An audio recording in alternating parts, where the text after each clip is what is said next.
Good morning students. आज हम सामाजिक गतिशीलता का अध्ययन करेंगे। गतिशीलता एक सामाजिक तथ्य है। समाजशास्त्र में सामाजिक गतिशीलता का अध्ययन सामाजिक संस्तरण एवं सामाजिक परिवर्तन के संदर्भ में किया जाता है। सामाजिक गतिशीलता परिवर्तन का ही एक भाग या एक अंश है। सामाजिक परिवर्तन से हमारा तात्पर्य सामाजिक संबंधों, सामाजिक संरचना एवं प्रकारों एवं संगठनों में होने वाले परिवर्तन से है, जबकि सामाजिक गतिशीलता से तात्पर्य किसी व्यक्ति या समूह की सामाजिक परिस्थिति या पद में परिवर्तन से है। तो हमने देखा कि हम गतिशीलता का तात्पर्य किससे लेंगे? किसी व्यक्ति या समूह की सामाजिक परिस्थिति या पद में परिवर्तन से गतिशीलता का अर्थ लिया जाता है।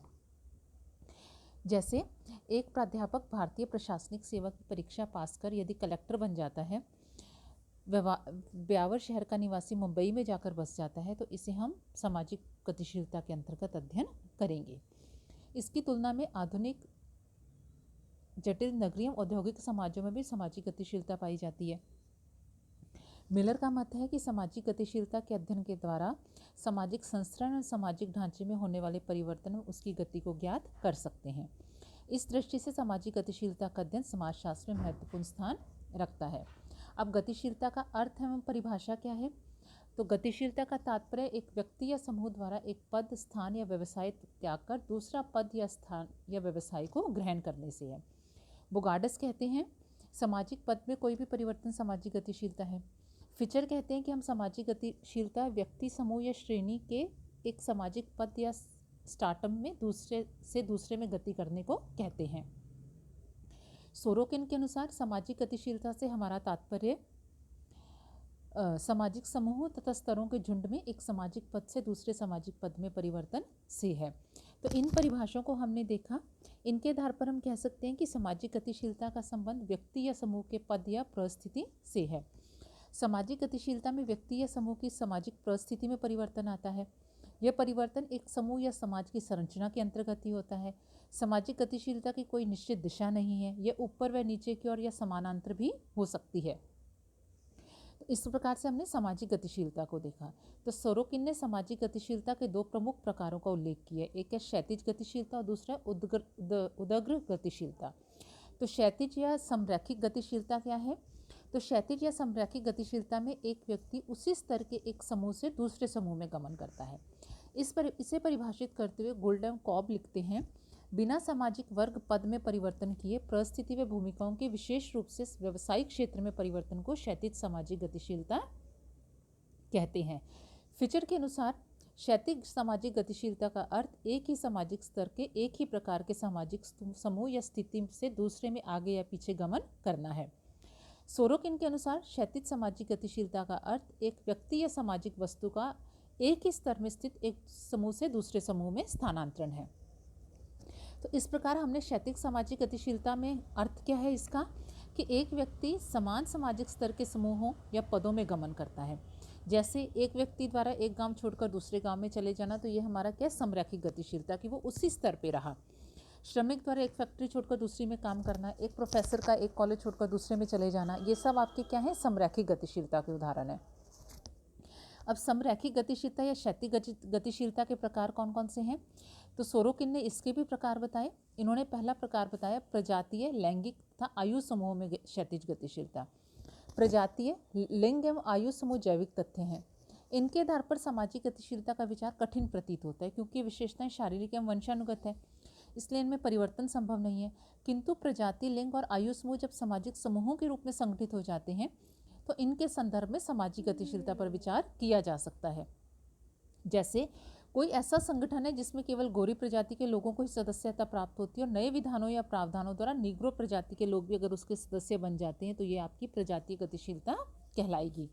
इसी प्रकार से किसी संगठन में केवल पुरुषों को सदस्यता प्राप्त हो और महिलाओं को ना हो, और फिर महिलाओं के लिए उसके द्वार खोल दिए जाएं, तो ये आपकी गतिशीलता लैंगिक गतिशीलता की श्रेणी में आएगी। नेक्स्ट है आपका क्षेत्रीय समूहों में गतिशीलता। एक क्षेत्रीय समुदाय को छोड़कर दूसरे में निरंतर आना जाना इसका उदाहरण है। जैसे गांव छोड़कर नगरों में जाकर बसना क्षेत्रीय गतिशीलता है। अंतः पारिवारिक एवं अंतः नातेदारी गतिशीलता, विवाह या तलाक के बाद स्त्री का एवं गोद लेने पर लड़के का एक परिवार एवं नातेदारी समूह में प्रवेश इस प्रकार की गतिशीलता के उदाहरण है। अंतः व्यवसायी तथा बाह्य व्यवसायी गतिशीलता, एक ही प्रकार के एक व्यवसाय को त्याग कर दूसरे को ग्रहण करना अंतः व्यवसायिक गतिशीलता है। जैसे एक मजदूर एक कपड़े की मिल को छोड़कर दूसरी कपड़े मिल में काम करने लगता है, तो एक व्यवसाय को छोड़कर दूसरे भिन्न प्रकार के व्यवसाय में काम करना बाह्य व्यवसायिक गतिशीलता हो गई। अंतः राज्य गतिशीलता, इस प्रकार की गतिशीलता में व्यक्ति एक राज्य को छोड़कर जब दूसरे राज्य में जाकर निवास करने लगता है तो ये आपकी अंतः राज्य गतिशीलता होगी। अंतः धार्मिक गतिशीलता, इसमें एक व्यक्ति एक धर्म को त्याग कर जब दूसरे को ग्रहण कर लेता है तो ये आपकी अंतः धार्मिक गतिशीलता हो गई। अंतर्दलीय गतिशीलता, कि एक दल की सदस्यता त्याग कर जब आप दूसरे दल की सदस्यता अपना लेते हैं तो वो आपकी अंतर्दलीय गतिशीलता हो गई। अंतर्राष्ट्रीय गतिशीलता, एक भाषा एवं संस्कृति वाले समूह या व्यक्ति द्वारा दूसरी भाषा संस्कृति वाले राष्ट्र की सदस्यता ग्रहण करना अंतर्राष्ट्रीय गतिशीलता का उदाहरण है। दूसरी सोरोकिन ने आपकी बात की उदग्र या रेखिक सामाजिक गतिशीलता की। जब किसी एक व्यक्ति या समूह द्वारा एक सामाजिक स्तर से दूसरे सामाजिक स्तर में गमन होता है तो उसे उदग्र या रैखिक सामाजिक गतिशीलता कहते हैं। इसे परिभाषित करते हुए गोल्ड एवं कॉब लिखते हैं, यदि किसी परिस्थिति एवं भूमिका में ऐसा परिवर्तन जिसमें सामाजिक वर्ग पद में भी परिवर्तन सम्मिलित हो तो उसे उदग्र या रैखिक सामाजिक गतिशीलता कहते हैं, जिसके उपवर्ग में ऊपर एवं नीचे की ओर गतिशीलता सम्मिलित है। ब्रटांड के अनुसार एक सामाजिक स्तर से दूसरे में ऊपर या नीचे की ओर गमन को हम उदग्र सामाजिक गतिशीलता कहते हैं। इन परिभाषाओं से स्पष्ट है कि उदग्र या रैखिक सामाजिक गतिशीलता में व्यक्ति या समूह एक सामाजिक स्तर से दूसरे सामाजिक स्तर में चले जाते हैं। यह सामाजिक स्तर पहले वाले से ऊंचा या नीचा हो सकता है, जैसे गरीब व्यक्ति का धनवान बन जाना, श्रमिक का कारखाना मालिक बन जाना, ठेला गाड़ी पर आलू बेचने वाले का कपड़े का थोक विक्रेता बन जाना आदि। सोरोकिन ने इसे भी दो भागों में बांटा, ऊर्ध्वगामी और अधोगामी। इसे क्रमशः सामाजिक उत्थान तथा पतन भी कहते हैं। ऊर्ध्वगामी या व अधोगामी सामाजिक गतिशीलता के उदाहरण हम राजनीतिक, आर्थिक एवं व्यावसायिक क्षेत्र में स्पष्ट रूप से देखते हैं। भारत में यदि हम राजनीतिक क्षेत्र में देखें तो भारत में 1977 के पूर्व कांग्रेस सरकार सत्ता में थी। 1977 में जनसत्ता पार्टी आई। जो लोग कांग्रेस पार्टी के शासन में सत्ता में थे वे सत्ताहीन हो गए। 1980 में जब पुनः कांग्रेस सत्ता में आई तो विपक्षी दल के लोग सत्ताहीन हो गए। इस प्रकार से यदि हम देखें तो एक भिखारी का लाखों रुपए की लॉटरी लग जाने पर वह लखपति बन जाता है, एक करोड़पति का गरीब बन जाना, तो ये सब आपके इसी प्रकार की गतिशीलता के उदाहरण हैं। ऊर्ध्वगामी सामूहिक सामाजिक गतिशीलता का सर्वश्रेष्ठ उदाहरण हम भारतीय जाति व्यवस्था में देख सकते हैं। कई बार मध्यम वर्ग की जातियां जाति व्यवस्था में ऊंचा उठने का प्रयास करती हैं। श्रीनिवास ने संस्कृतिकरण की प्रक्रिया द्वारा जातियों की ऊर्ध्वगामी सामाजिक गतिशीलता को व्यक्त किया है। श्रीनिवास के अनुसार संस्कृतिकरण वह प्रक्रिया है जिसके द्वारा कोई निम्न जाति या जनजाति अपने से ऊंची या द्विज जाति के संस्कारों, विश्वासों, विचारों तथा रहन सहन के ढंग को अपना लेती है। संस्कृति करने वाली जाति की सामाजिक स्थिति उठ जाती है। इस प्रकार संस्कृतिकरण निम्न जातियों में उदग्र सामाजिक गतिशीलता को व्यक्त करता है। आगे आपकी ऊर्ध्वगामी सामाजिक गतिशीलता के कारक अप्रवास है, उच्च वर्ग में कम प्रजनन क्षमता है, संघर्ष, अवसर की उपलब्धि, समानता और विषमता के प्रतिमान आदि आपके ऊर्ध्वगामी सामाजिक गतिशीलता के कारक हैं। उदग्र सामाजिक गतिशीलता के स्रोत क्या हैं? सोरोकिन ने सामाजिक, आर्थिक एवं राजनीतिक क्षेत्र में उदग्र सामाजिक गतिशीलता के कुछ निम्न स्रोतों का उल्लेख किया है। सेना, धार्मिक संस्था, स्कूल, राजनीतिक संस्थाएं, व्यावसायिक संगठन आदि आपके उदग्र सामाजिक गतिशीलता के स्रोत हैं। परिवार, समाज में हमारी सामाजिक परिस्थिति क्या होगी ये इस बात पर निर्भर करता है कि हमने किस परिवार में जन्म लिया। नेहरू परिवार में जन्म लेना एक प्रतिष्ठा की बात है। इसी प्रकार से राजघराने में ब्राह्मण परिवार में जन्म लेना व्यक्ति की सामाजिक स्थिति को ऊंचा या नीचा करता है। एल्विन ब्रटांड ने उदग्र सामाजिक गतिशीलता के निम्न 5 स्रोतों का उल्लेख किया है। पहला व्यावसायिक उन्नति, दूसरा आर्थिक सफलता, तीसरा शैक्षणिक उपलब्धि, चौथा शक्ति पर नियंत्रण एवं पांचवा विविध अन्य कारकों की उन्होंने बात की। इसके अलावा हम अंतः तथा अंतरपीढ़ी गतिशीलता का भी अध्ययन करते हैं। पीढ़ी को उदाहरण मानकर जब हम गतिशीलता के प्रकारों की बात करते हैं तो हमारे सामने 2 प्रकार आते हैं, अंतः पीढ़ी और अंतरपीढ़ी। अब पीढ़ी शब्द की कई व्याख्याएं हैं। कई बार हम एक व्यक्ति के संपूर्ण जीवन काल को एक पीढ़ी कहते हैं तो उसकी संतति को विभिन्न पीढ़ियों द्वारा संबोधित करते हैं, जैसे मोतीलाल नेहरू की पीढ़ी, जवाहरलाल नेहरू की पीढ़ी आदि, गांधी जी की पीढ़ी आदि। अंतरपीढ़ी गतिशीलता क्या है कि अंतरपीढ़ी गतिशीलता का तात्पर्य एक पीढ़ी में धारण किए गए पद को त्याग कर दूसरी पीढ़ी के पदों को ग्रहण करना है।